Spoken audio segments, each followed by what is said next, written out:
Good evening, everyone. We're going to be live in about 3 minutes, right on 9 o'clock sharp. So come on and join in, get your questions on, and then we'll see you back here in about 3 minutes and get started. Yeah, we're here a little early. We're just going to be hanging out, but we're going to be officially get started.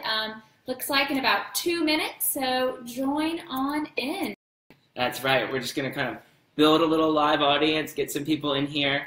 So we're looking forward to hearing from many people tonight and getting your Clayton questions. And Joaquin, thank y'all for coming right. on in. Thank y'all, Clayton and Joaquin, for coming on in. Yeah. So, and if y'all have any questions that you want to ask us tonight, we're game. So start typing those in the comment section. That's right. I'm all about asking me anything and answering, and that's very different than my opponent, Lamar Smith, because he doesn't quite do that. He does not care about his constituents and giving the answers to their questions. Nope. So we've got about 30 seconds until we get started. That's right. You excited? I'm a little nervous. I'm not gonna lie. I got roped into this somehow. Hi, Sam. We have another joiner. Hi. Yeah. So hopefully you don't embarrass me. Yeah. We'll see though what happens. I'm excited to hear what you have to say, and I'm glad that we're here.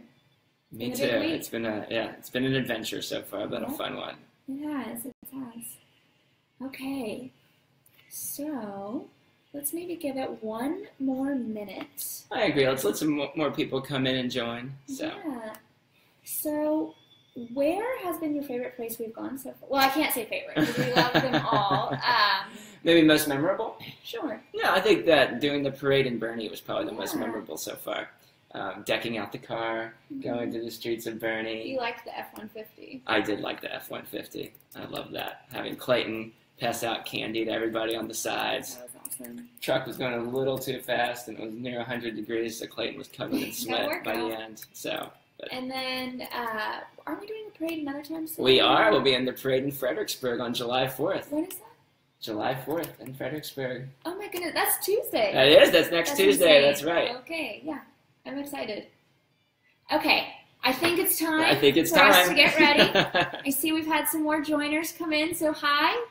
Thanks for stopping by. And welcome to Facebook Live. My name is Chris Perri. That's Perri with an I, and that's very important for one reason, because it means I'm not related to Rick. I want to tell you a little about me. I earned my law degree from the University of Texas in 2005, and I subsequently started my own criminal defense practice, a small business here in Austin. Many people ask me, why criminal defense? The answer is, an innocent man from my hometown of Corsicana was wrongfully executed, and I resolved to never let that happen again on my watch. My ethic is to defend my clients against any infringements on their constitutional rights, to fight for them. And now I want to fight for all of you against the infringements by the government on the truth and the assaults on your rights.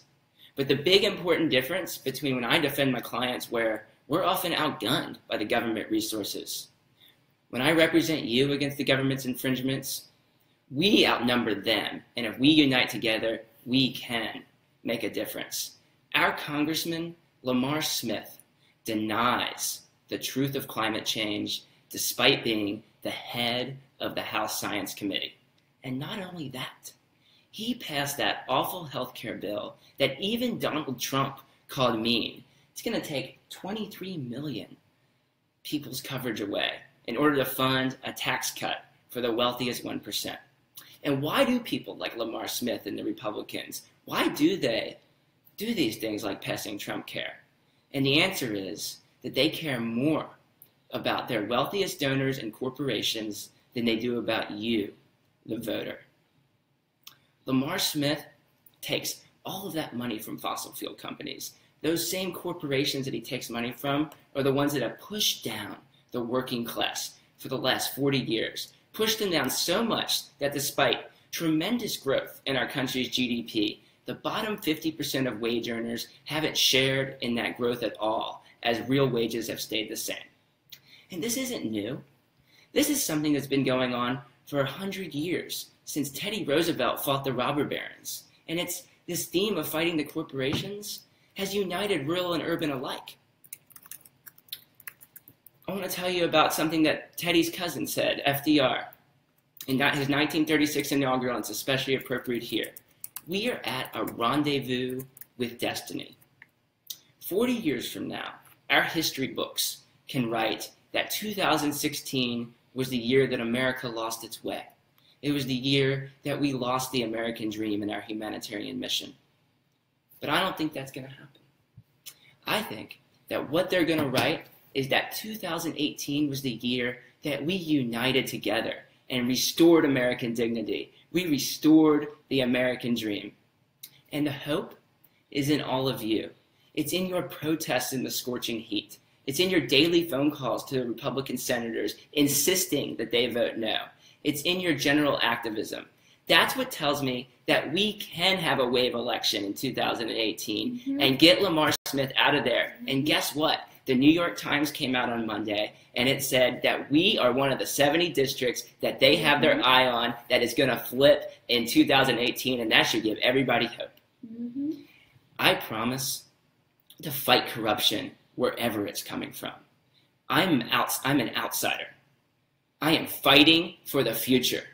I am beholden to no one except you, the voter. I will fight for universal health care. I will fight to protect the environment. And I will fight to fund our education system so that everyone has access to the skills needed to climb the ladder to well-paying jobs. Send me to Washington, and I will make the government work for you. But that's enough about me. I want to hear from you. I want to hear your questions. So please start putting them in, and we'll get to them in a minute. So put them in the comment section of Facebook Live.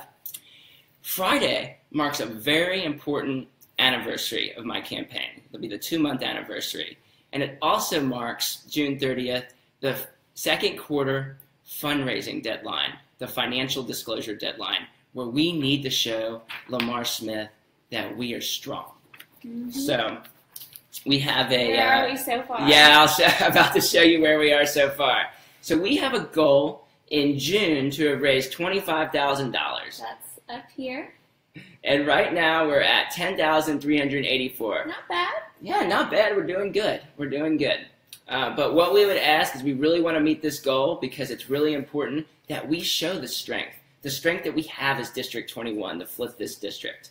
And I know I'm the candidate to bring the fresh face, to bring the fighting energy to defeat Lamar Smith. So please visit my website at chrisperryfortexas.com and donate tonight. Now, I would like to introduce my wife, Shannon. She's been sitting here the whole time. I live in South Austin with her, my beautiful wife. And we've been traveling all across the district. We've been from Austin to San Antonio, from New Braunfels to Fredericksburg. And it's been an honor and privilege to meet everybody across the district. And one thing they've had in common, Shannon, I think, and I think you'd agree with this, is that everybody wants change. They want progress. But what sticks out most for you, Shannon? I mean, I think kind of what you were saying. I mean, just meeting all the people. I loved being in San Antonio on Monday and all the small towns. You know, I'm from Vernon. I love, small town Texas. But as far as like what sticks out the most, well, it would be at our meet and greet in Austin. So we had this meet and greet in Austin at Radio Coffee Shop on Manchac. We were getting everything ready, and I was noticing that Chris looked really handsome. He was wearing these like navy slacks that I love when he wears. And like right before the party started, he was like moving a box or something, and his pants ripped. So that was pretty hilarious. It's gonna be hard to forget that one. Thankfully, we lived around the corner, and he was able to run home. But I was like kind of hoping he would have to perform with ripped pants. No. I just picked those up actually today from doing hemmed. Yeah. So I think we need to move on to questions. Okay. Well, why don't you I'm look gonna up? find some questions. It looks like we have a few coming in. Okay. Well, you find them. I do want to play a quick game. The game is who said it? Donald Trump, right here. Oh, Donald Trump, right here, or Lamar Smith, my opponent, right here. So the quote that you will answer who said it on is this: "I believe in clean air, immaculate air, but I don't believe in climate change." Dun, dun, dun. Who said it? Donald Trump. Okay, so we'll get to the Lamar answer Smith? of that. I have a question ready for you. So this comes from Taylor. She wants to know what motivated you to enter politics? That's a great question, Taylor. So what motivated me the most to enter politics was when Donald Trump got elected on November 8th of 2016. It was a horrible night. We feared what would happen to many people. We feared the infringements on their rights that would go on. And sure enough, in January, he started executing those plans, starting with the travel ban. And then the appointment of Jeff Sessions. And as a criminal defense attorney, we'd made so much progress in the last years under Barack Obama to have reform of our criminal justice sentencing laws, the draconian sentencing laws there, and to give prosecutors more discretion in doling out sentences in federal court. And then Jeff Sessions comes along and wants to say that he's going to require prosecutors to return to the mandatory minimums. And then when you look at the campaign financing and see that private prisons giving money to Donald Trump, to his inaugural committee, that influenced this dishonesty. And when Jeff Sessions says that's a moral and just thing to do is imprison more people, I just couldn't take it any longer. I can't do my job with the way the government is working right now. And I decided that I zealously defend clients all the time. I fight for their rights. And I wanted to fight for you, the people. And I looked around in my district and I saw that I am being represented by Lamar Smith, probably one of the most horrible congressmen who's done nothing to advance the interests of people and just takes money from fossil fuel companies. And I said, why has nobody given him a real challenge in the last 30 years? And I said, you know what? I fight for a living, and I'm now going to fight for the people of this district, and I jumped into politics. Right. Yeah. Okay, give them the answer. They're all waiting. All right, they're all waiting on the answer? People have said, okay, I feel like I've gotten two, I think it's 2-1 Lamar, 1 Trump. This actually was said by none other than the president himself, Donald Trump. Okay, well, there you go. It is confusing because they're very similar. Okay, so this is a question from Johnny. Mm-hmm. How do you plan on bridging the divide between the more progressive and moderate wings of the Democratic Party? Okay. It's a great question, Johnny, because there's been a lot of talk about this in the last few weeks, especially in the wake of the John Ossoff election. And I think what's very important is that we don't feel like we have to be at one extreme or the other. The answer is not total centrism, and the answer is not that you have to be totally on a progressive litmus test. There are great things on both sides. I am a progressive. I do believe in rights for all people, in inclusivity.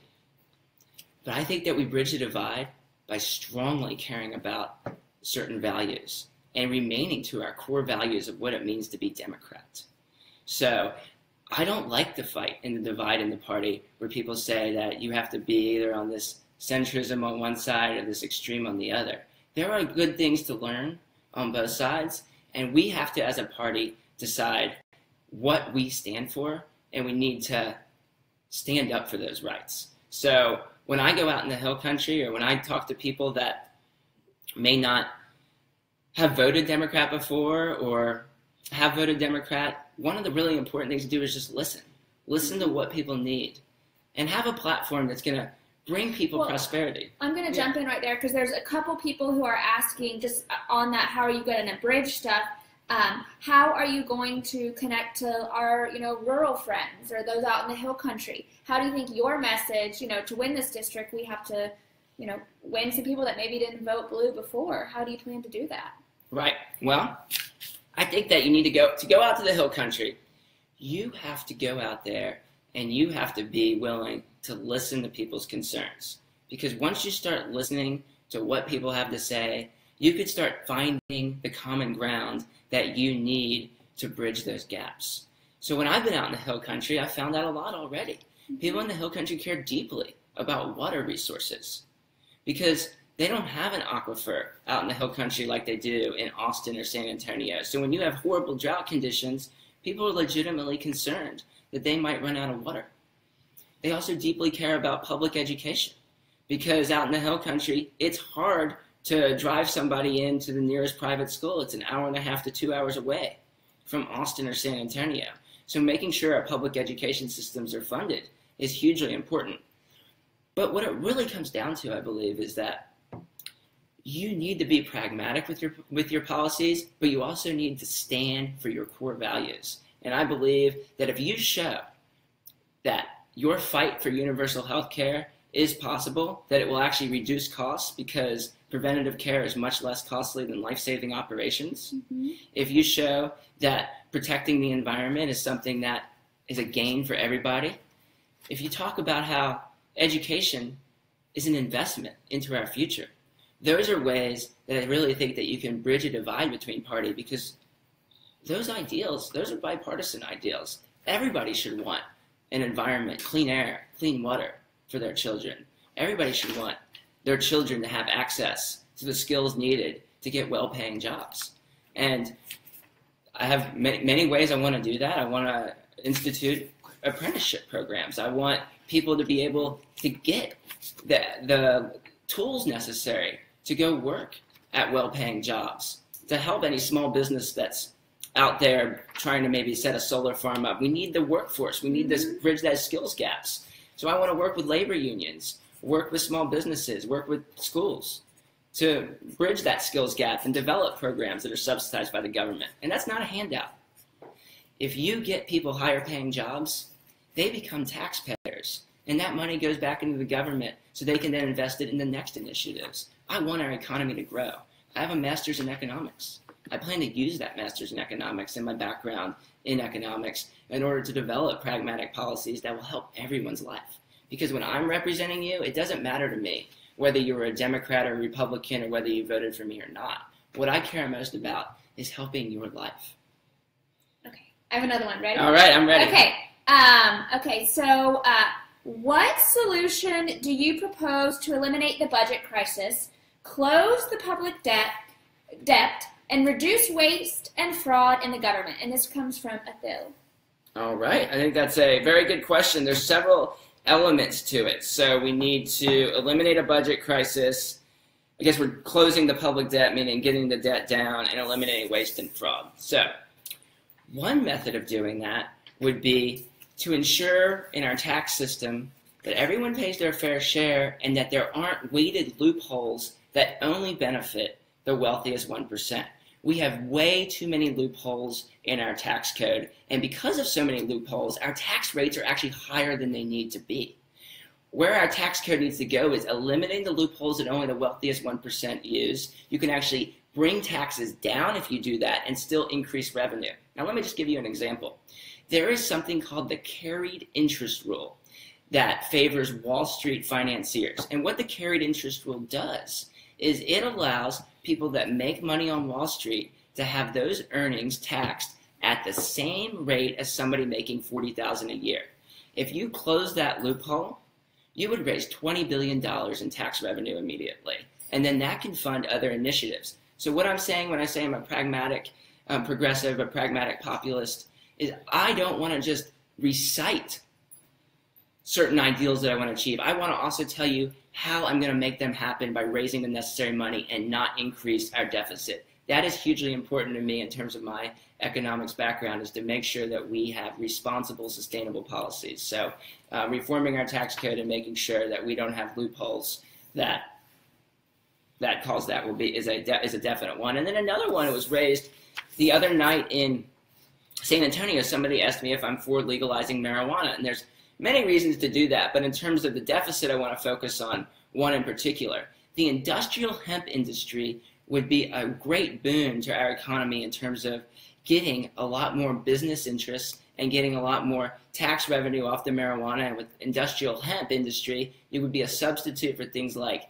non-organic cotton, plastics, cement, so it would help the environment too. But it would also allow small businesses to come in and really make money off of that type of industry. And then, I mean, the marijuana market, if you start taxing it, there's 55 million people smoke marijuana in this country. According to a recent poll, only 3 million less than smoke cigarettes. We've seen what happened in Colorado with their well-regulated market. If you have it legalized and you tax it, that's about $50 billion extra dollars that will be raised for the government. So I want to talk about ways to raise revenue for the government without necessarily increasing taxes, but closing loopholes and finding alternative solutions to do so and lower that deficit, while also ensuring that these great progressive ideals like universal health care and protecting the environment come into play.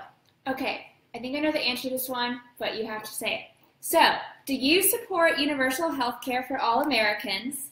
And why do other countries have universal health care and we don't? Like, what's behind that? I think is what Jenny is getting at. That's a great question, Jenny. And to answer that question, I want to kind of start with the second part of your question because it'll make the most logical sense in my answer. And you have to have a little bit of a brief history lesson about healthcare to understand this. Prior to the 1970s, we actually had nonprofit health insurance companies. But there was a big idea in the 70s and 80s that privatization would increase efficiency in all industries. So our health insurance companies gradually became privatized. Now, prior to this privatization, health insurance companies were actually spending 95 cents of every dollar on actual patient services.